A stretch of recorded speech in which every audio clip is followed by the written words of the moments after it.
Hey parents, you're listening to the Project Parenthood podcast.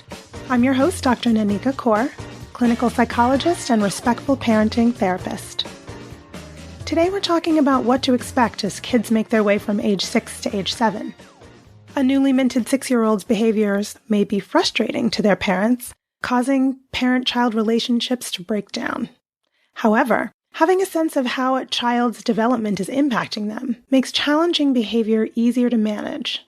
If you think of challenging behavior as the visible tip of an iceberg, what isn't visible to us underneath the surface tells the whole story.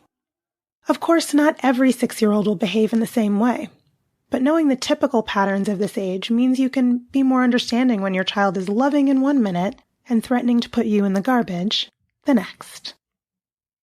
In the book Your 6-Year-Old, Loving and Defiant, child development experts Louise Bates Ames and Frances Ilg explain age 6 as an era of ambivalence, a period when kids have difficulty making decisions and can be demanding and argumentative. They're becoming the center of their own world and beginning to decenter their parents. They might reject parents on the one hand and at the same time be desperate for their approval. The desire to be successful at the things they attempt is so strong that they might get really dysregulated when they don't do as well as they'd hoped, or when they aren't first or best or recognized for their accomplishments. Insecurity is a theme of the first half of age 6, which is why you might hear so much boasting and grandstanding at that age, because it's how they're trying to bolster their confidence. They have high energy and may make lots of repetitive sounds and movements. They can be bossy and competitive with younger siblings and friends. Emotions are high and right at the surface, so outbursts can be intense. Complete collapse can occur over the smallest paper cut. Their favorite pajamas being in the laundry can result in crying of the loud, dejected, and inconsolable kind. A full-on tantrum here and there is not unheard of, and sometimes I hate you is thrown around. But on the other hand, 6-year-olds can also be a delight. They can be incredibly warm and affectionate. They're inquisitive, enthusiastic about learning, and driven to explore and discover new things. They love telling jokes, playing guessing games, and generally being super silly.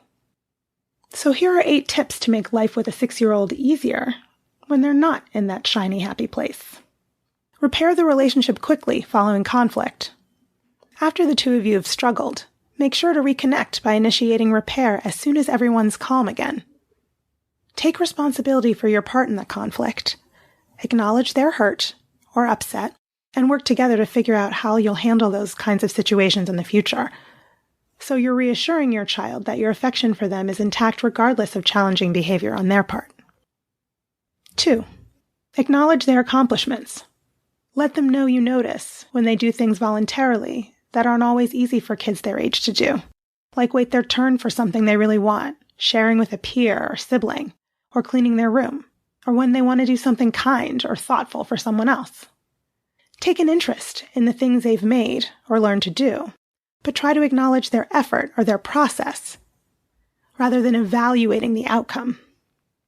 Instead of saying that their picture is beautiful, show your appreciation and acknowledgement by letting them know that you noticed the different shades of blue they used, how you could see how hard they were working on it, or talk about what your eyes were immediately drawn to. This puts a focus on process rather than performance, so kids are motivated to do things because they're fun, fulfilling, and interesting for their own sake, rather than something they're just doing to get approval. 3. Develop a thick skin. Don't take things personally. Don't take to heart the provocative things that your 6-year-old might say to you in frustration. Look underneath the iceberg of that behavior. Their words are telling you something about the state of their nervous system, the emotions they're experiencing, or what they might need in the moment. Pause. Take a deep breath and respond rather than react to what lies beneath the surface of the words they're choosing. Remind yourself that your kid is having a hard time, not giving you a hard time. 4. Lean into playfulness. When your child is resisting getting their shoes on, for instance, don't get into a power struggle. Instead, pick up the nearest toys and make toy number 1 say to toy number 2, "There's no way this kid can put their shoes on by themselves." And toy number 2 says, "Yes, they can. I've seen them do it. Just wait." Toy number 2 goes on to try desperately to convince toy number 1, who just refuses to believe it, and who also pretends not to see the child racing to put their shoes on, which is generally what happens by this point. Now your kid's shoes are on, and you're laughing together. Win-win.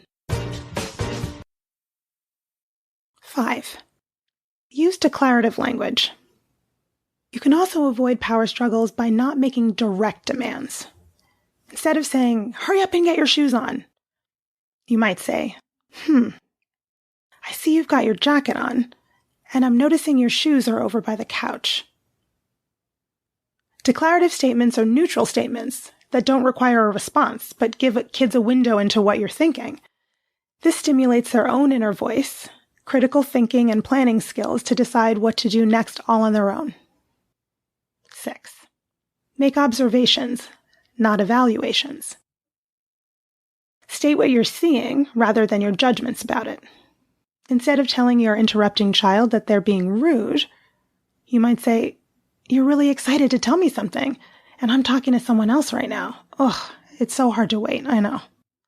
You've honed in on the needs underlying their behavior so they feel understood, and that the message their behavior is trying to communicate to you has been received. This has a calming effect on their brain and nervous system. When you're both calm, you can come up with solutions together more easily in moments like this. 7. Choose your limits wisely. Unless it's a matter of health or safety, is your limit a necessity? Or are you seeing a 6-year-old doing what 6-year-olds do, and you just prefer that they didn't? Which is totally legit. But if we're talking annoying but not egregious, can you just let it go? Can you collaborate with them about a way that they can keep doing what they want to do in a way that works better for you? And lastly, 8, you need understanding too. When you're making great efforts at refilling your child's emotional cup, you're going to need some refills of your own. Finding a listening ear is a foundational way of getting your cup filled, but not just any kind of listener. Find someone who'll listen with interest and respect, without judgment, interruption, or telling you what you should do or what you should feel. Choose a person who'll keep listening to you even if you express big feelings that come with tears of rage or deep sadness. Therapy is a safe place for this kind of honest emotional release, but friends, spouses, or fellow parents can be great listeners too. Regularly having someone deeply listen to your complex feelings about parenting can refill your cup so you have more parenting bandwidth. It's normal to struggle as a parent with the extremes of age 6. Using these 8 tips can infuse more connection and understanding into your interactions with your child. Making neutral comments and observations, setting only the most necessary limits, and letting button-pushing remarks roll off you can really cut down on conflict. And regularly having someone listen to the swirl of feelings you have about parenting can refill your cup so you have more parenting bandwidth. You can't change your child's age or their unique developmental trajectory, but having a general sense of how a 6-year-old ticks lets you adjust your expectations and feel less aggravated about perfectly typical behavior. I hope that's helpful. You can find out more about my work with parents at www.brooklynparenttherapy.com. That's one word, brooklynparenttherapy.com. And on Instagram at bkparents. That's BKPARENTS. If you have more questions about child development or any other parenting questions or stories, leave me a message at 646-926-3243. And be sure to let me know if it's okay to use your voice on the show.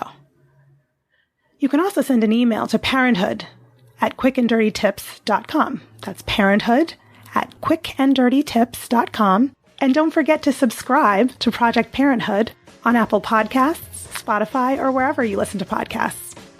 Catch you next week. Project Parenthood is a Quick and Dirty Tips podcast.